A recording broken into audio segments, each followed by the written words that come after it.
Peter Godinez, your host of Pivot Journey.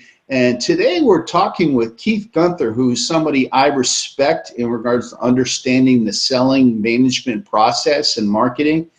We have my goodness, 30 plus year relationship, and I trust what he has to say. So the title of this particular interview is actually Selling in the Post-Pandemic Era. And I couldn't think of a better person to have that kind of collaboration with than Keith Gunther. So I'm going to give Keith Gunther a little opportunity to introduce himself, and I'll leave it at that. Keith, welcome to the program.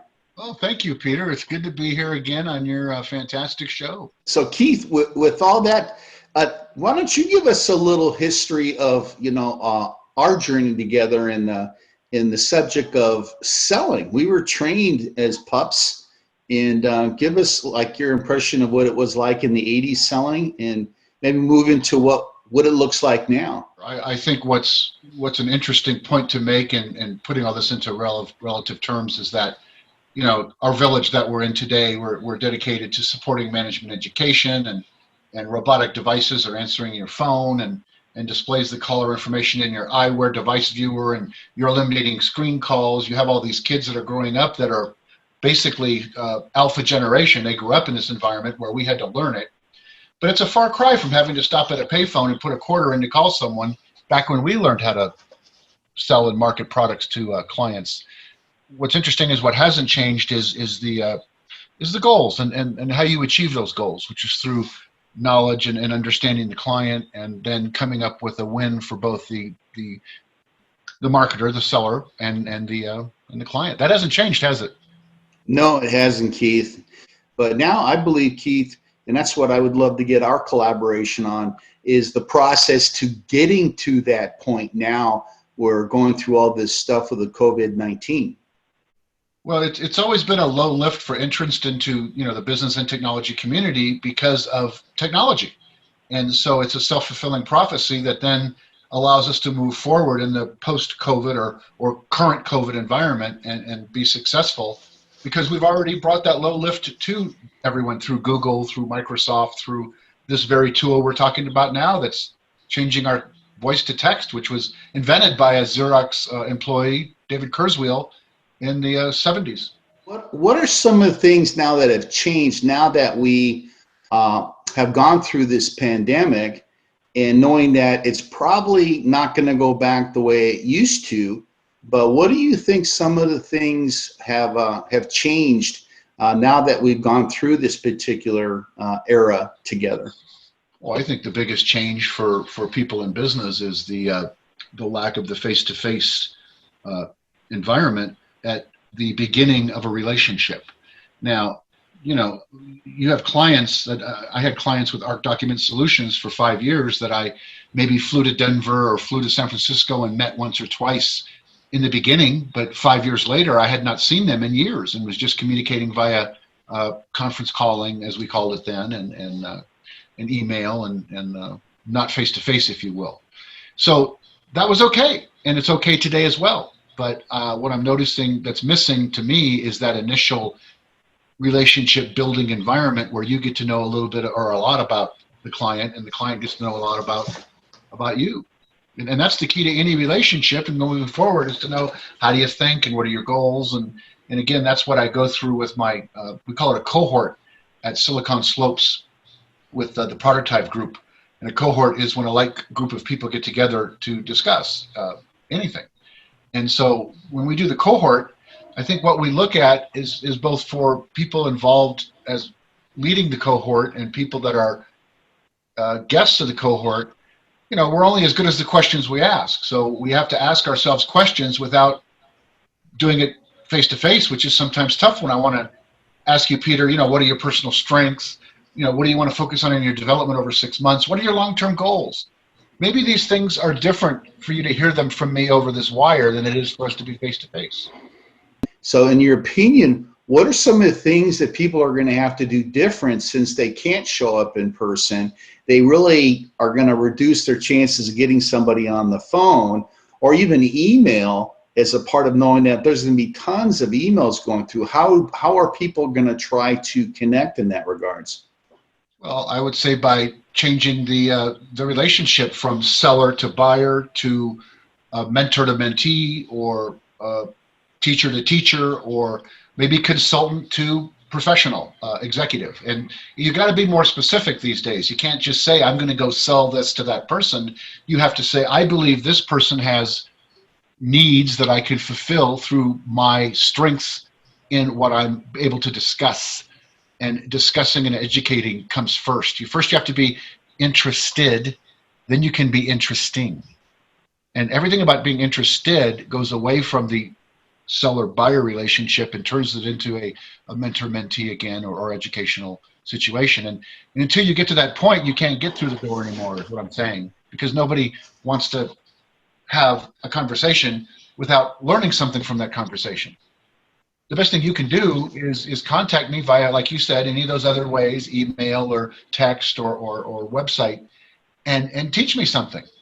Then I feel like, wow, this is a good relationship. I can't tell you how many calls I get in just my day-to-day life where people want to have me go on a vacation, or have me talk to somebody about Medicare because I'm turning 65. And it does. There's no value to me. I've studied all that stuff about Medicare. Thank you, but I'm not interested. Now, if somebody were to send me something and say, well, Keith, we think that we could save you $50 a month by putting you into this Medicare private program that we have here. Well, yeah, I'd want to look at that. See what I'm saying? You have to offer something coming in and then learn more. By offering that, you also learned that I have a need to save money, and I have a need to get on this Medicare program. So Keith, again, tell me a little bit more about what you think prospecting looks like from a marketing standpoint. And what I've done for several organizations is to convert their sales database system into a more efficient, workable tool. Because you bring up a point that I'll kind of stress on just a bit, because it's changing rapidly in front of our face, and that's that you now have a collaboration occurring within an organization. So as Jim, the salesperson, doesn't just get leads from Mike in marketing, they're both on the same team for that particular account. And then there's also people in the technical side and in the management side that also participate in evaluating and managing those accounts through Salesforce.com. So everybody has to have what we call a single source of truth. And in your organization, if you're moving into an area of collaboration to go out and create these value-added packages that you asked me about, well, then you want to make sure everybody has a hand in it. And it's not a committee by failure choice. It's something that people can use to grow, and Salesforce is an example of a very successful there's also a opportunity to target those markets a lot more readily with marketing and with industry knowledge. So if I want to take and attach 36 documents to ABC company because I want to have them as my target for my product to give them long-term disaster recovery, backup, and storage, which is what I used to do, then what I would want to have are industry relevant information available via Salesforce. That way, when I say, okay, Jim or Peter, I want to share some information on some current changes within the database marketplace for targeting clients. And I'll send you an email links to this document, and as you examine the document, everyone in my company gets to examine it as well. Everyone knows what we're all talking about. Again, we have a single source of truth. So it works both sides, both within the company and with the prospects and with these educational situations. You've seen the educational world, such as at Cal State University Systems, going to a shared data concept, but they did it about 8 years ago, but they did it very slowly because they didn't have to. Now with pandemic, they were able to pull the trigger and expand all those databases and let students do online learning and monitor that learning and know when they're in there looking at that stuff. Can you see a value in that, Peter? But do you have anything else you want to build on that, I think Keith? what I would move on from there to add is that this is also a chance for payback. And that's payback for all the good mentoring and education we've received. I've been with 3M and Xerox for 22 years and just learned an invaluable amount of things about how to be do what you say what you do, show gratitude directly, and reciprocate. Put something back into the pot, and that's what this is all about. If you don't have something to give back and put in the pot, then you need to find out where you can go to get that, and that's easy. You just receive recognition by reviewing and validating your system and your approach. And you're doing well and you're validated when somebody says, hey, that's a great job. Hey, I appreciate that. That's what this is all about, Peter, is payback for the great things that people have done for us and we can do for them. So that when I approach folks, it's not as, in case of Silicon Slopes here in Utah, it's not someone that's here to teach something. It's not someone that's here to ask for a job. My job right now is just to pay back. And it really is fun to see how people react to that, Peter. It's a very positive force. How much I enjoy going to network events, like the Pacific Coast Business Time, and meeting the top 50 women in business and the 40 under 40 and all the CEOs for the top 100 companies on the 101 freeway. Keith, that is so fun to be able to connect with people. That ship has sailed. So, my question is, it's like, what are, in your opinion, are some of the things that are going to substitute that? So, Keith, can you build on that particular subject about the networking with events that we enjoyed so much? Yeah, I'm using for the Silicon Slopes cohort engagement with an app called Slack, which is owned by Access, which Microsoft tried to buy, but now they're making their own app that does something similar. And it's the same thing that you're researching right now on Google today, and that's that, again, the ship has sailed on those face-to-face situations. God, we're so fortunate to have been part of that and been able to broadcast it. Moving forward, yeah, there are opportunities that I see on Slack all the time for organizations, and that's what it is. It's an organizational tool that they can all work together in a safe, secure environment. And, oh, by the way, I can go anywhere with my group, Google Docs that you're using or some of the other tools out there like Zoom. You can then take a 1 to 10, 50, 100 people on that group or that cohort, as we call it, sharing information. It's very powerful tool, Peter, and people are accepting it now better than they ever did back in 2008 when we were starting out. People were kind of freaking out about saying, oh my gosh, can we participate in a meeting where there's 50 of us online and 2 people hosting the meeting? And we did that. You're right. And we did it successfully. And to go back and look at those same presentations 10 years later, you look at it and go, ho hum, big deal. Well, it was 12 years ago. And I think the people who are most at risk right now are the traditional thinking salespeople who, go through the traditional prospecting, cold calling, telemarketing, emailing.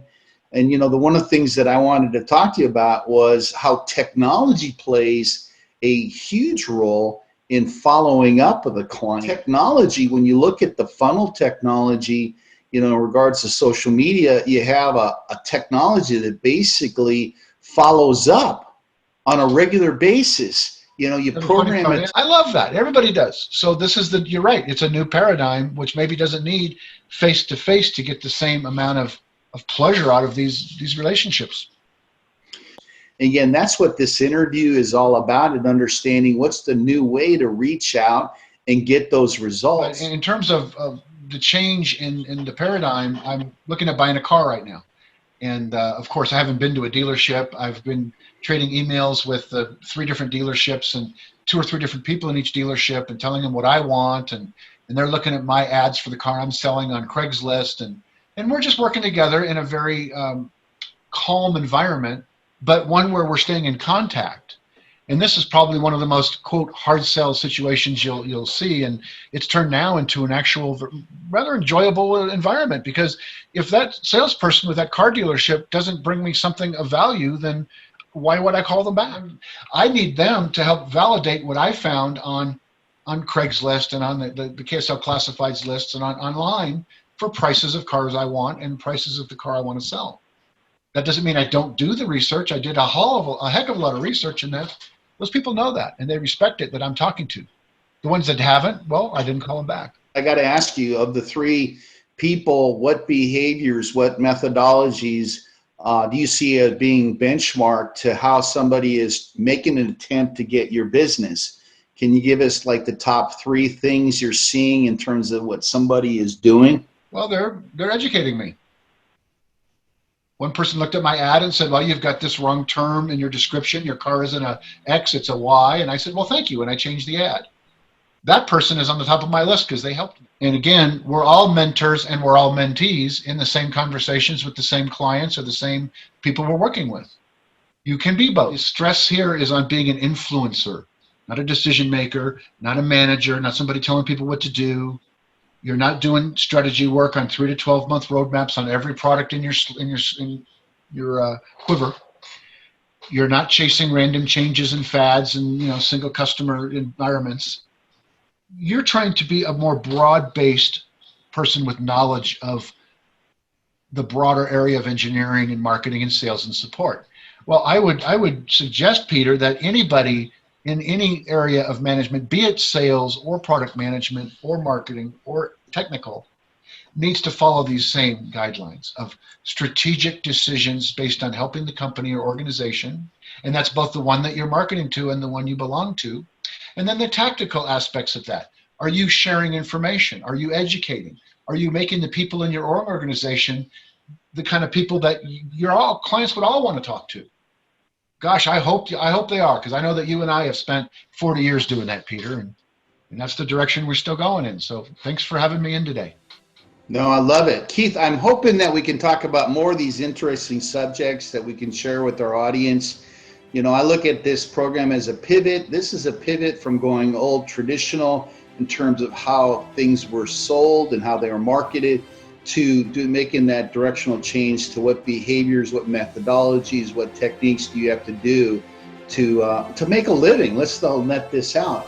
So Keith, thank you so much for the last 40 years and putting up with me. And I look forward to contributing more to that. So let me just close this up by saying this is Peter Godinez, your host of Your Pivot Journey, and we hope you really enjoyed this program.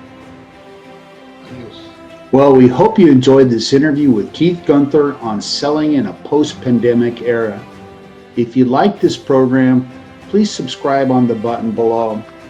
If you would like to receive the 2 articles that Keith wrote on being an influencer of strategic decision making and the mentor relationship, please click on the link and we will send you a free PDF on these articles.